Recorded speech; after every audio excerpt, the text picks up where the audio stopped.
ತುಂಬ ಕಷ್ಟ ಆಯಿತು, ಚೆನ್ನಾಗಿತ್ತು. ತುಂಬ ಕಷ್ಟ ಆಯ್ತು. ಯಾಕೆ ಕಷ್ಟ ಆಯಿತು? ಏನೂ ಇರಲಿಲ್ವಲ್ಲ ಒಳಗಡೆ, ಊಟ ಇರಲಿಲ್ಲ, ಟಿ ವಿ ಇರಲಿಲ್ಲ, ಮೊಬೈಲ್ ಇರಲಿಲ್ಲ, ಎಂಟರ್ಟೈನ್ಮೆಂಟ್ ಇರಲಿಲ್ಲ, ಬರೀ ಚಟುವಟಿಕೆ, ನಾಮಿನೇಷನ್ನು, ಟಾಸ್ಕ್ ಒಂದೇ ಇಷ್ಟಪಟ್ಟು ಚೆನ್ನಾಗಿ ಮಾಡಿದ್ದು. ಅದು ಗೊತ್ತಾಗ್ತಿತ್ತು ಬಿಡಿ, ಅದಕ್ಕೆ ನಿಮಗೆ ಟಾಸ್ಕ್ ಮಾಸ್ಟರ್ ಅಂತ ಹೆಸರು ಬಂದಿದ್ದು ಅನ್ಸುತ್ತೆ. ಓಕೆ, ನೀವು 6th ಪ್ಲೇಸಿಗೆ ಬರ್ತೀರಿ ಅಂದರೆ ಎಕ್ಸ್ಪೆಕ್ಟ್ ಮಾಡಿದ್ರಾ ನೀವು 6th ಪ್ಲೇಸಿಗೆ ಬರ್ತೀನಿ ನಾನು ಅಂತೇಳಿ? ಮತ್ತೆ ಏನು ಎಕ್ಸ್ಪೆಕ್ಟ್ ಮಾಡಿದ್ರಿ ನೀವು, ಯಾವ ಪ್ಲೇಸಿಗೆ ಬರ್ಬೋದು ನಾನು ಅಂತ? ಇವಾಗ ಪ್ರತಿಯೊಬ್ಬರಿಗೂ ಅಲ್ಲಿರೋರಿಗೆ ಅವ್ರವ್ರ ಆಟ ಅವ್ರವ್ರಿಗೆ ಗೊತ್ತಿರುತ್ತೆ. ಸೊ ಪ್ರತಿಯೊಬ್ಬರು ನಾನೇ ಗೆಲ್ಲಬೇಕು ಅಂತ, ನಾನು ಹಂಗೆ ಅಂದ್ಕೊಂಡಿದ್ದೆ, ನಾನೇ ಗೆಲ್ಲಬೇಕು ಅಂತ. ಸೊ ಆದರೂ 6th ಪ್ಲೇಸ್ ಬಂದಿದ್ದು ಸ್ವಲ್ಪ ಶಾಕಿಂಗ್ ನನಗೆ. ತುಂಬ ಕಷ್ಟ ಆಯಿತು, ಚೆನ್ನಾಗಿತ್ತು. ತುಂಬ ಕಷ್ಟ ಆಯ್ತು. ಯಾಕೆ ಕಷ್ಟ ಆಯಿತು?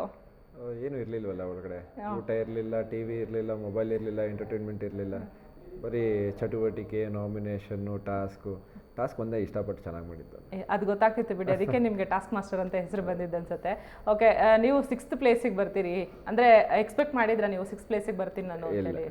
ಮತ್ತೆ ಏನು ಎಕ್ಸ್ಪೆಕ್ಟ್ ಮಾಡಿದ್ರಿ ನೀವು, ಯಾವ ಪ್ಲೇಸಿಗೆ ಬರ್ಬೋದು ನಾನು ಅಂತ? ಇವಾಗ ಪ್ರತಿಯೊಬ್ಬರಿಗೂ ಅಲ್ಲಿರೋರಿಗೆ ಅವ್ರವ್ರ ಆಟ ಅವ್ರವ್ರಿಗೆ ಗೊತ್ತಿರುತ್ತೆ. ಸೊ ಪ್ರತಿಯೊಬ್ಬರು ನಾನೇ ಗೆಲ್ಲಬೇಕು ಅಂತ, ನಾನು ಹಂಗೆ ಅಂದ್ಕೊಂಡಿದ್ದೆ, ನಾನೇ ಗೆಲ್ಲಬೇಕು ಅಂತ. ಸೊ ಆದರೂ 6th ಪ್ಲೇಸ್ ಬಂದಿದ್ದು ಸ್ವಲ್ಪ ಶಾಕಿಂಗ್ ನನಗೆ.